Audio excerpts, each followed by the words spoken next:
Are you looking for the best in-depth training for your cyber defense team? Look no further than SANS Blue Team courses. Whether you focus on network or host data, Windows, Linux, or even specialize in open source intelligence, SIEM, SOC, or defensive architecture, the SANS Blue Team curriculum has the course for you. From longtime classics like SEC 503, network intrusion detection, to the newer SEC 530, defensible security architecture and engineering, and SEC 487, open source intelligence gathering. No matter what your specialty, we've got you covered. With an extensive archive of free webcasts on the SANS site and free online demos available for most courses, you can easily check out the SANS Blue Team catalog and see which course is the best fit for you and your team. Check out the constantly growing list of available courses at sansurl.com/blueteamops.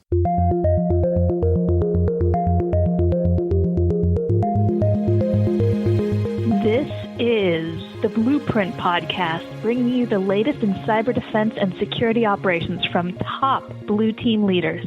Blueprint is brought to you by the SANS Institute and is hosted by SANS certified instructor John Hubbard. And now, here's your host, John Hubbard.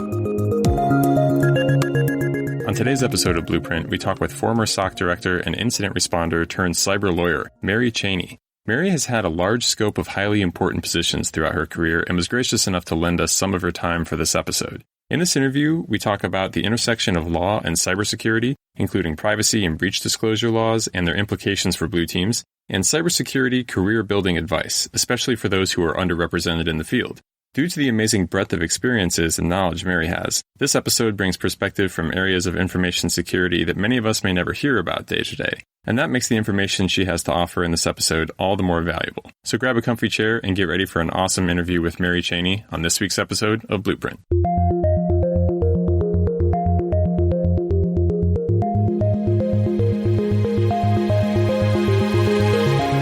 Welcome to the podcast, Mary. Oh, thank you so much. Thank you for having me.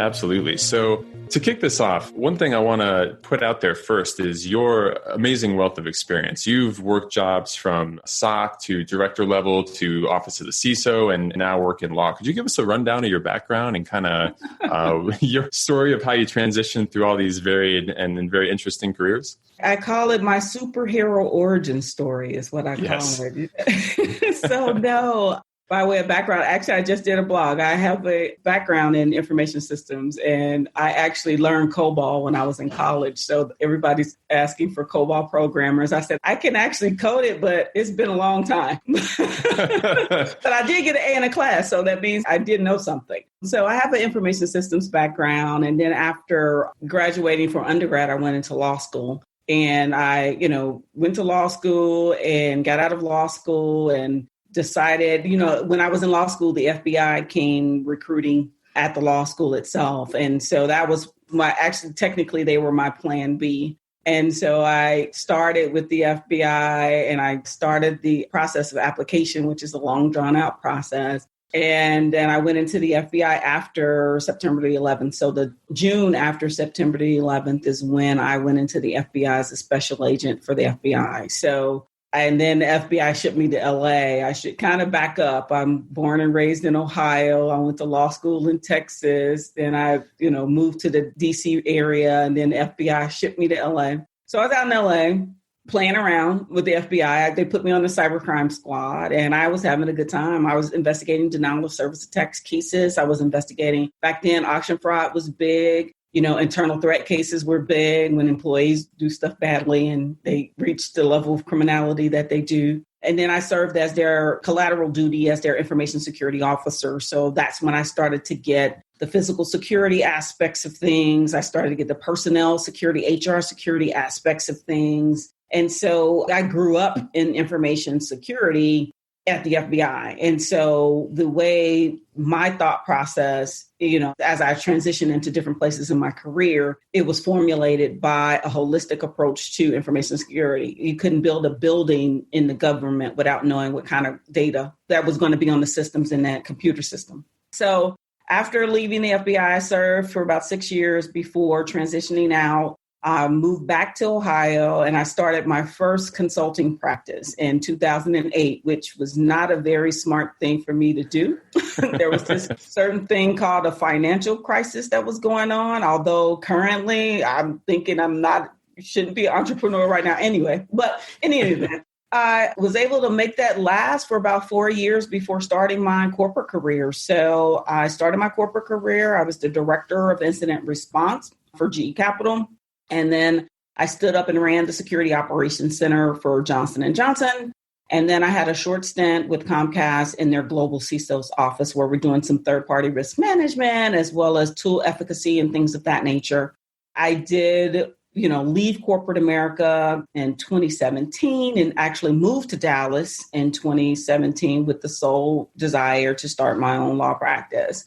So I started my law practice in January 2018. The cybersecurity law firm of Texas is what is affectionately called. And I exclusively practice in the area of cybersecurity and privacy. Fantastic. So yeah, you've done a little bit of everything along the whole way, from forensics and insider threat and SOC and all of that. One of the probably most encompassing backgrounds of security I think I've run into. So that's very, very cool. One of the things that, I had a corporate job in the past, and one of the things we were always kind of questioning as a SOC and as analysts is, what is the law? And in terms of what we can do in terms of monitoring and, data we can see from employees and all that sort of stuff. As the average SOC analyst is concerned, what types of laws and what types of things that might run afoul of the law should they be aware of or be concerned about? How does that kind of affect the daily SOC life?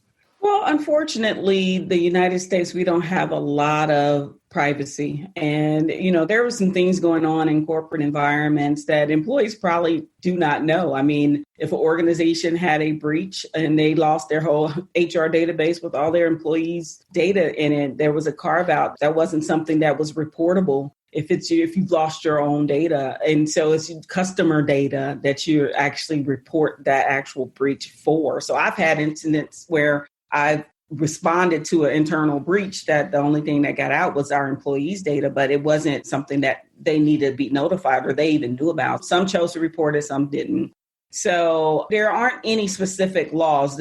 Where the SOC analysts and everything else would see it more so is in data breach notification. And so being able to investigate the types of data that was lost, what's the origin of it? Is it Ohio citizen data? Is it Texas citizen data? Is there Maryland data? In those individual laws and those data breach laws are different. So that's when you see something as an analyst, you'll probably be asked to do more research into what types of data that is. And that's when you bring the SOC analysts in, you bring the IT folks in, you bring the app development team and everything else to see, the business teams in what type of data it was. So that could be something that, a SOC analyst would see. I think when, holistically speaking, when I was running the SOC in Johnson & Johnson, I was still an attorney. So they had the benefit of both, yeah, okay, we can do this. And then, no, that sounds a little iffy, right? And so as the leader of that organization, I was able to temper expectations based on what we should and shouldn't be doing. And really, it all depends on the organization. There are organizations, for instance, when it comes to hacking back into you find the bad guy and you want to hack back into them, whether or not that's allowable is usually depend upon the corporation, what their stance is, right? Some organizations take a firm stance. We will not do it. Some are kind of like, okay, but then the question would always come up. How would they even know, Mary? And I'm like, okay, I mean, because they're not IT people, right? They're counting on my SOC analysts to follow instructions. So it's really interesting. And it's been intriguing my entire career. We'll be back after a quick break. If you're enjoying this episode, then you're undoubtedly interested in building the strongest security operations team that you can. For those who want to go even deeper, did you know that SANS has not one, but 2 courses that cover security operations centers as well? For the leaders, managers, and directors out there, my co-author Mark Orlando and I offer 551, Building and Leading Security Operations Centers. This course covers building your team, your physical and virtual workspace, getting the right data into your tools, and then focusing on security priorities through everyday execution of important security tasks and building the best SOC team possible. For the technical practitioners out there, my course Sec 450, Blue Team Fundamentals, Security Operations and Analysis is designed to cover everything you need to jump in being the best SOC analyst that you can be. We cover important data types, SOC tools, security logs, malware, analysis technique, automation, and much, much more. In addition, if you want to prove you can deliver the best on any security team, both courses have an accompanying certification available from GIAC. That's the GSOM for 551 and the GSOC for 450. Check out both courses and free demos available on the SANS website. You can get registered today for an in-person course at one of our many events, or go to On Demand and take either class anywhere at your own pace. Thanks for listening. Yeah, so I'm glad you brought up the hacking back thing, actually. That was one of the things I was thinking about asking you. And I don't know how your expertise goes into legality of that across the various parts of the world. As you said, I'm sure it varies a lot. But is there anything that would fall under that umbrella that the average U.S. organization, or really any, can do? Like, people get very, very nervous about this, right? Even with honeypots, we can say like, oh, let's put out some, active defense or deception tactics, right? And I've heard people throw out, oh, that's entrapment. You might get, internal employees in trouble, and all sorts of various kind of just shade being thrown. And then it ends up just kind of bringing the idea down. Is there any clear guidance on what is allowed in terms of, honeypots, active defense, deception, hacking back? What do you see, at least maybe scope to the U.S. that is typically allowed to be done? And again, it comes down to the company, right? Yeah. And it comes down to the level, the attorneys in those, or the lawyers in those companies, and whether or not it's fundamentally what they believe. There is nothing out there specifically that gives guidance on what you can and cannot do, especially if it's determined to be warfare, right? If it's state sponsored, and then the question becomes, are you really helping? Or are you as talented? Or did you just find the breadcrumb that they led you to? So there are a lot of things behind, this conclusive thought that, China is the one that actually perpetrated this. We know this based on, breadcrumbs being left, but it's the hackers that left those breadcrumbs. So if it's state sponsor, are you really comfortable with putting yourself out there and having your people hack back without really knowing? We all know that the cyber world is deceptive, and there's absolutely no way, we could know for sure. Right. And so that's the argument, the legal argument about it, because by hacking back, you could be in violation of U.S. laws in regards to the Computer Fraud and Abuse Act. Internationally, you can get in trouble. So again, private entities, government entities, and whether or not they're sophisticated enough to actually figure that part out, it all depends on the trust you have in your analysts and the people that are working for you, and what your appetite is from a legal perspective. Yeah. I mean, I know my perspective back then, being a SOC manager, was like, we absolutely are not reaching out and talking to any infrastructure and trying to hack back, right? Like, that to me seems like a clear crossing of the line. Where I think it gets a little more blurry is the types of deception tactics and stuff you can do on the internal network. And so I think that's maybe where a lot of companies kind of tend to go to, is like, let's do stuff that, they have to break in to even get there in the first place. And then, maybe it's game off. That was one of the things that I guess that kind of, frustrated me as a manager, is you kind of touched on this. It gets down to that individual lawyer's belief in what is possible and what is not possible. And so there was a lot of times where I was, asking, hey, can we monitor this kind of data? Can we do this or that thing? And then I talked to a peer at a very similar organization. They're like, oh yeah, we can do that. Or I'll mention that we're doing something, and another group is saying, oh, we're absolutely not allowed to do that. And I'm trying to square that in my mind, this whole time, like, how in the world can someone in the same situation conceivably as me do this while I can't? And so let me interject there. And it's not necessarily what's the lawyer's belief, the lawyer's function, especially in the general counsel's office. Their function is to protect the company. Right. And so from an IT perspective, you may feel that this is okay, but it may be too risky for general counsel to give the go-ahead to that, because you have shareholders. You have a lot of more complexities that are not just as simple as, let's go ahead and do it. Mm-hmm. So for those out there that may have that kind of situation, where it's saying like, hey, can we get access to this data? And they get the answer no from the company lawyers, right? Is there any resource or other thing, or maybe tactic to maybe point people to say, well, here's how other people have approached this problem and why it may actually be okay, even though we think it isn't? Because this was a constant struggle of mine, trying to get access for some of the monitoring data we needed just to, do crucial threat hunting exercises and stuff like that.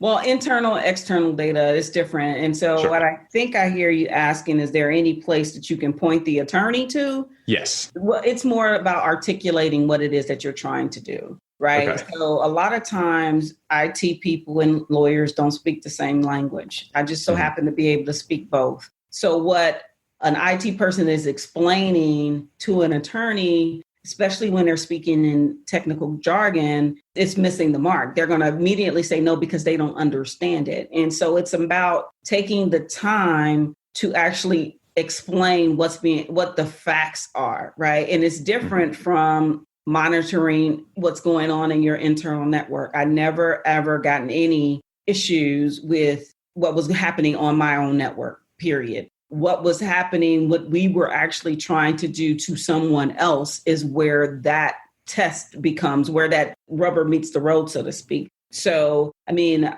I had full rights to monitor, the entire network. And then, whatever I chose, honeypots or whatever we chose to put in place internally, that's different. It's just think about your house. You can't set a spring trap. You can't set a gun up to, shoot somebody at, if they're trying to break into your front door. But if they're actually in your home, again, inside your network, that's different.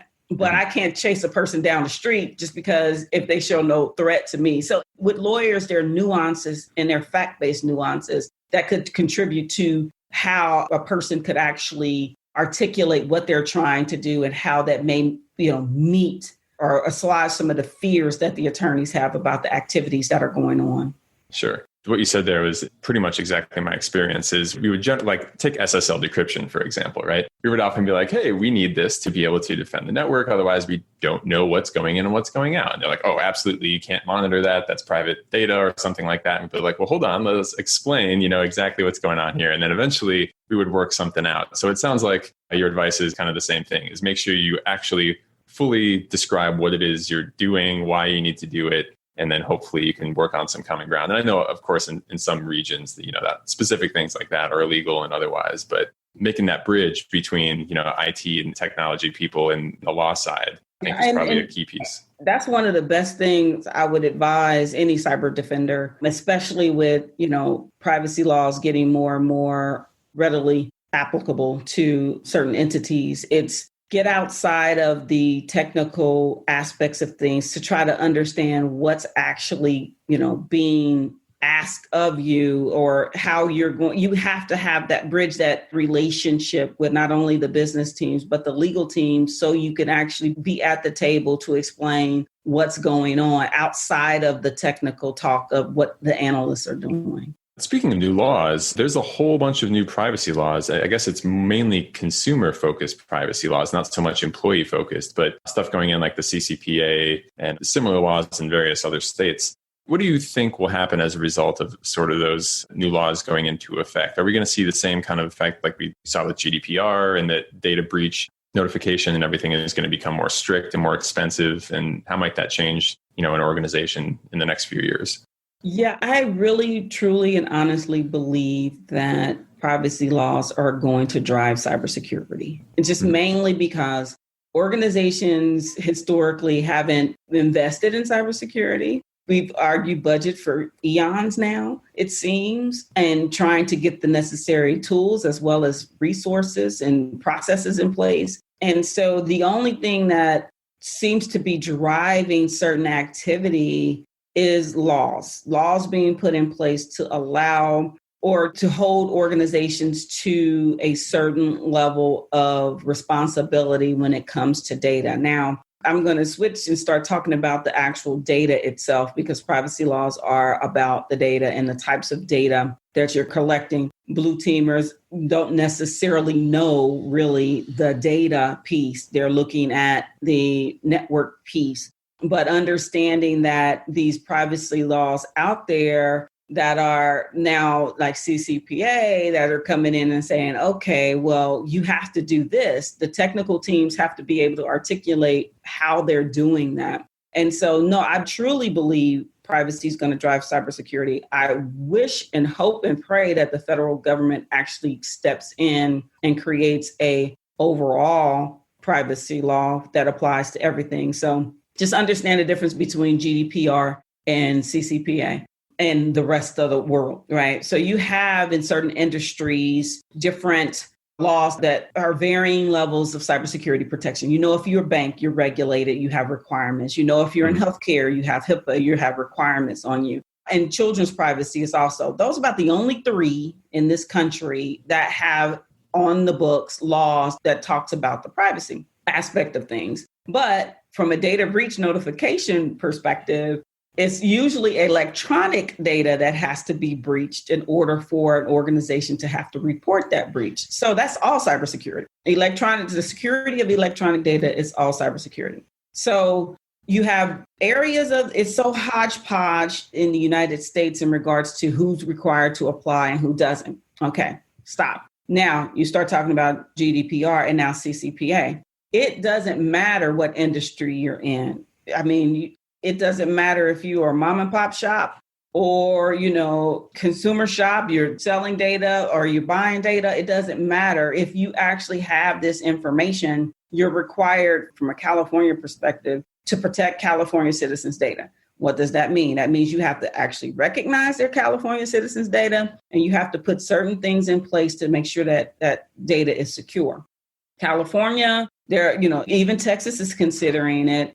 Massachusetts, Wisconsin, Ohio, all of them have these at varying levels of privacy laws that will ultimately require organizations to protect data in a certain way. But then, does it get to the point where we're in data breach notification land where every state has a different privacy law? And now with us going through this current pandemic, it becomes okay, so we're relaxing some privacy stuff now. And then it becomes how do we now gain that back when this is all over? So it's the privacy area, it will drive it. But I'm hoping, like I said, the federal government will do something and not have 50, 51, 52, depending on who's counting privacy laws in the United States. Yeah, it's definitely an interesting time. With the privacy laws and the relaxing of them, that's one thing, me and a lot of friends have been talking about. They kind of waived HIPAA for a while and all of that. And you had mentioned you think laws are really the only thing that force a lot of these companies to take any proactive action. Why do you think that is? Is it just because they're trying to typically do we're just trying to operate here and that's the minimum guidance and hopefully nothing bad ever happens? That's kind of, the feeling from a lot of people. But is there any other way to impress upon them the importance of this without something having happened in the first place? Okay, so you're going to get the cynic in me. And the cynic in me says there's nothing but laws going to force organizations to do anything because they're selling your data. The more data they have about you, the more data they can sell about you. That's another revenue stream for them. And this country is built on the fact that collect as much data, sell it so I can advertise to them and so I can get them to purchase my product. And that's what the premise of this is. You have to understand, for instance, it is my belief GDPR and the reason European Union and those countries are so privacy focus has to do with the Holocaust and what happened during the Holocaust. Of course, Hitler hit the rolls and he started rounding up people based on the information that the government had about these individual citizens. So that's an atrocity that doesn't exist in the United States. Well, okay, we're not going to go there, but there's an atrocity that doesn't exist in mass like that here. We don't have that kind of history. And because we don't have that kind of history, we've been pretty lax on, collecting data. I mean, there's apps out there that, collect everything about you. And then you wonder, why you get this or why you get that in your email and the connectedness, like I said, the cynic, there are organizations right now that are in existence just to sell data about you. And so to instill privacy laws that goes against the revenue stream. So that's the cynic in me. And so because I'm cynical and I don't believe that there are a lot of corporations out there that left to their own devices would manage that data wisely, they need laws in place in order to actually force them to do something that they're not going to do on their own. Sure. So gazing into your crystal ball, maybe 10 years out, in 2030, do you think we're going to be sitting roughly where we are now? Are things going to get worse? Or with these kind of new laws, do you think we're actually going to slowly maybe move towards more of the direction that the EU went with GDPR and maybe tighten this up a little bit? 3 months ago, I would have said we're going to look a lot more like the GDPR. what we're going through right now currently and some of the things that our own government is doing in order to effectively manage this pandemic and some of the things that we've seen around the world, around the globe about, restricting freedoms and monitoring people with drones and monitoring, Dr. Fauci, who's a wonderful resource, said he thought we could get to a point in this country where we're carrying around identity cards to say that we don't have the coronavirus. And so what I'm seeing now is a real test for privacy and whether or not, we are going to go backwards. And, like I said, some of the things that are coming out, I'm just sitting there, I'm like, okay, where are we going to be when this ends? Are we going, because privacy and cybersecurity really are at the bottom of anybody's to-do list, really. And we were getting some traction there. And now it's like, okay, what's going to happen next? So I honestly, gazing into my crystal ball right now is cloudy. I don't know. I just don't know. Yeah, it's a interesting environment, right? There's a lot of short-term maybe hits we took that may have longer effects that kind of echo down the long term. So it'd be interesting to see where that shakes out. One of the other things you're involved in, I know that obviously one of the things we're going to need forevermore is more and more cybersecurity people, right? So with your involvement in, the nonprofit space and being a professor, how are we doing in terms of pulling people into this industry? You know what? And it's not only just pulling them in, but it's maintaining. So I do have a nonprofit, Minorities in Cybersecurity, which I founded last year. And it is ultimately designed to assist individuals as they now build their cybersecurity career, from my students and individuals that are transitioning into the field to those folks that have their first time analyst role. And then maybe they want to become a manager, and then maybe they want to become an executive. And so the nonprofit is designed to give leadership training or leadership development, the created community, and ultimately training for individuals that are moving through their career. Because whether we like it or not, this field of cybersecurity specifically, which is completely opposite in the privacy world. There are a lot of women in the privacy world, but in the cybersecurity world, it's not well represented in regards to diversity. And so because of that, you have this lingering hangover where, people can come into the space and they're excited, and then they experience a challenge. And maybe it's not even a challenge on whether or not their knowledge, maybe it's a conscious bias situation, maybe it's an unhealthy work environment situation, and so whether it's an inclusion issue.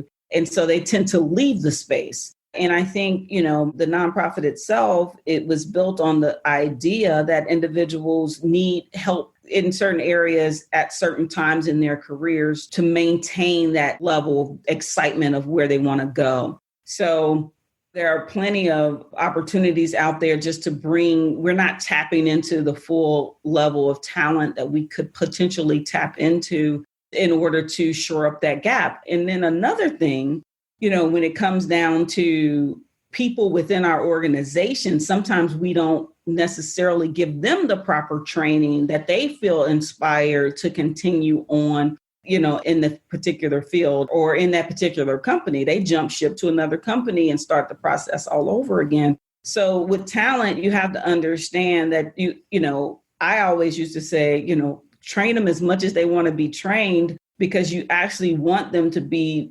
solid. If you create a curriculum track for all of your analysts and they see a way that they can get promoted through it or they can build their career, that's always important for organizations to do so. So, the talent gap, sometimes organizations put out a job description and they want everything. And sometimes you're just not going to get everything. You got to build it. We can't just go out and buy it. We got to build it. Yep.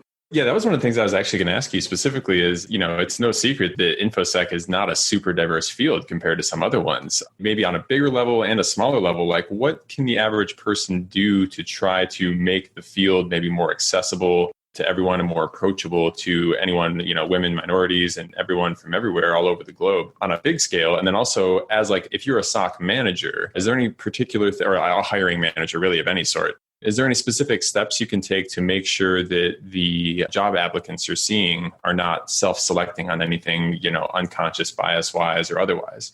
Yeah, those are great questions. So if my conference takes place in September, which is our inaugural conference is scheduled for the 22nd and 23rd of September, I'm still hopeful. We're going to be tackling the tough conversations. So that's what I think is the problem. We don't have the tough conversations about it. And some organizations, are good at pointing that out and some organizations are not. I've been in organizations where it comes from the top. It's like, okay, I had a colleague of mine, and I'm not going to mention his name. He was like, Mary, all of the guys on my team look just like me, a bunch of short white guys, right? And so he's like, I have to identify the fact that I may have this bias and consciously do something about it. And it takes the individual hiring manager to look around them, not because, it's being forced on you, just because if you hire a bunch of people that look and think like you're never going to be innovative. You're never going to be able to solve a problem. Your diverse teams, whether that be diversity, is not just, Black, white, Hispanic, Indian, Jamaican. It's not just the diversity in our racial classifications or even just sex. It's even age. It's diversity of thought. You have introverts, you have extroverts, you have, people that are, want to sit behind their computer and look at, lines of code all day. And then you have people that will die a slow death if you do that. And so I was always conscious as a hiring manager that I needed to hire a whole different bunch of different people, types of personalities in order to succeed at what we were trying to get accomplished. Because once we're in the room together, I don't need everybody to look at me and say, I don't know. I need some ideas being thrown out. And that's the danger. And so the responsibility, of course, if it's not being pushed down to you as a hiring manager, is to look at your talent and say, am I diverse enough? If I had a real problem, would I be able to get different thoughts? And, I've ran small teams, I've ran large teams. And that's a decision that has to be made by that individual hiring person.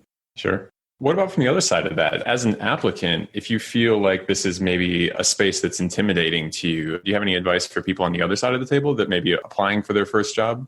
I give my students this all the time. Of course, I'm a professor at the University of Cincinnati, adjunct professor. I teach cybersecurity courses. And ultimately, it's where you hunt. And you talk about threat hunting, you talk about job hunting. So if you're looking, and it's trying to get them, and one of the things I take the students in my class through is trying to get them to understand that everything is not SOC driven, right? There are a multitude of ways of getting into the cybersecurity field and challenging them to think outside the box based on the broad range of responsibilities. But as an analyst, if they want that first SOC role, I would say go to the larger companies, because your larger companies are able to train you better. I'm talking banking. I'm talking about larger and mature. I'm talking banking sector. I'm talking potentially healthcare sector, insurance, all of those areas that have had to deal with this problem for a very long time. Those are the jobs that you're hunting for.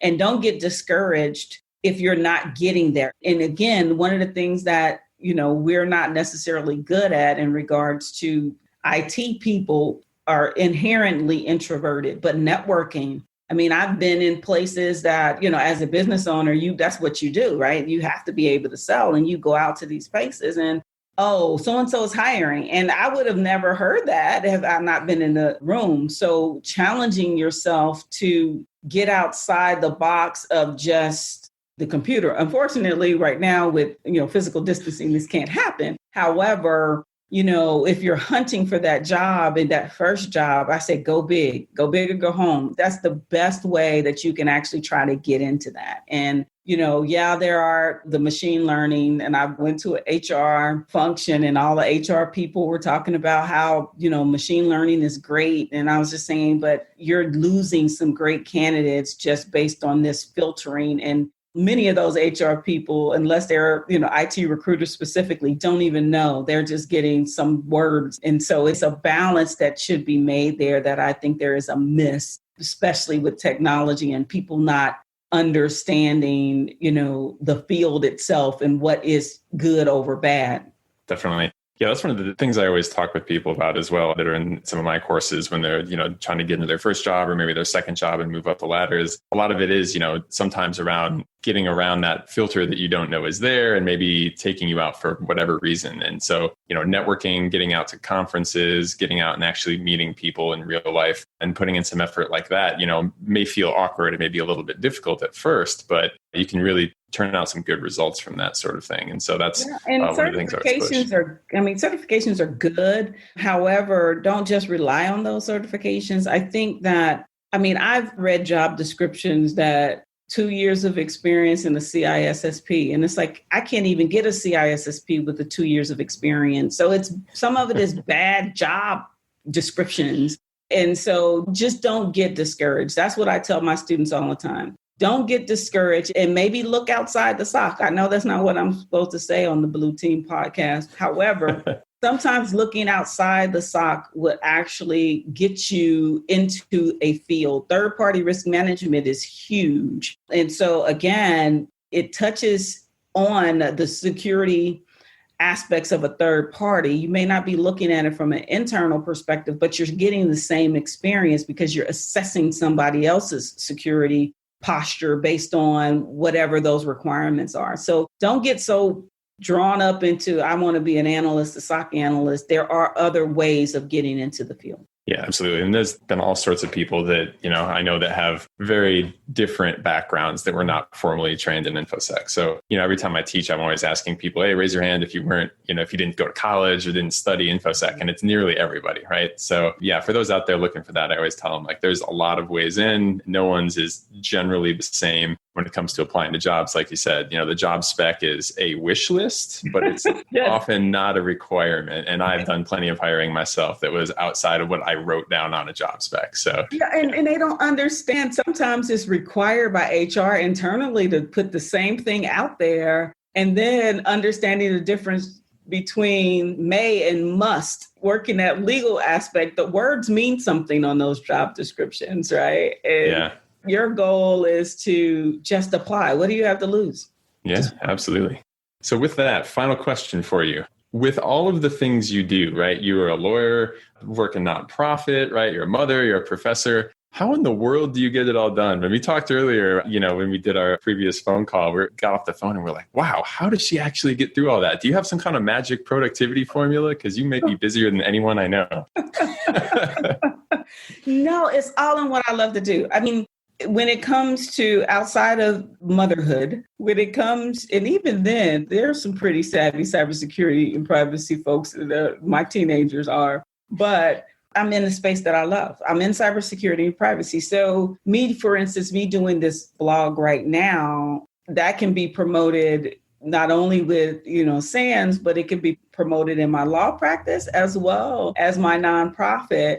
And so all I'm doing is what I know to do. And you have to, of course, I'm anal. Don't get it twisted. My schedule is, I can actually rattle that schedule off to you because I have to get my workout in, and the way I start my day and going down the line and breaking it down by individual day. But it's not work to me. And so because it's not work to me, because I'm in a space that I love to be in, it's not something that weighs on me. I teach topics in cybersecurity. I'm a cybersecurity privacy attorney. I have a nonprofit focused on cybersecurity people. So everything is intertwined. It's just doing different things to actually give back to the community. So fantastic. Well, with that, I think we've hit our time here. So thank you very much for being on the Blueprint podcast. Where can we find you online? Shout out your nonprofit. There's, I'm sure, a laundry list of places that we can get in contact with you or your organization. So Let's hear what you got. Yeah, okay, here what I got. All right, let's see. So for my law firm, I have www.mnchaneylaw.com. I also have a YouTube channel for my law practice. And while I do video blogs, at least twice a week when I can actually get my time. Let's see, I can be reached on LinkedIn. I always use my middle initial, which is N. So at Mary N. Chaney on Twitter, Mary N. Chaney on LinkedIn.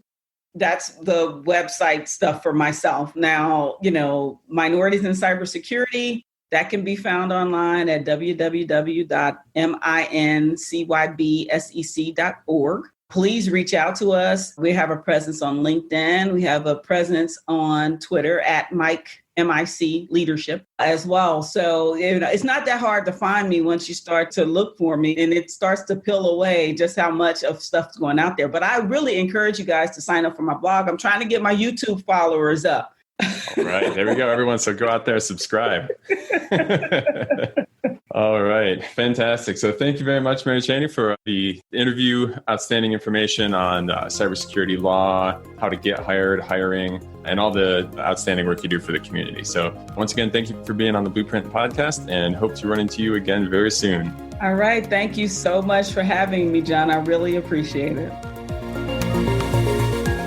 Hey Blue Teamers, I hope you enjoyed today's episode of Blueprint. If you've got a second and want to help support the podcast, please subscribe and leave us a review on Apple Podcasts. It would be really, really meaningful to us. And if you have any ideas or suggestions, I would love to hear them. Your reviews are going to be one of the best ways to help others find this podcast, so anything you could do would be a big help. As always, thank you for listening. You can connect to me on social at SecHub, SECHUBB on Twitter or on LinkedIn. So until next time, thank you for listening to the Blueprint Podcast.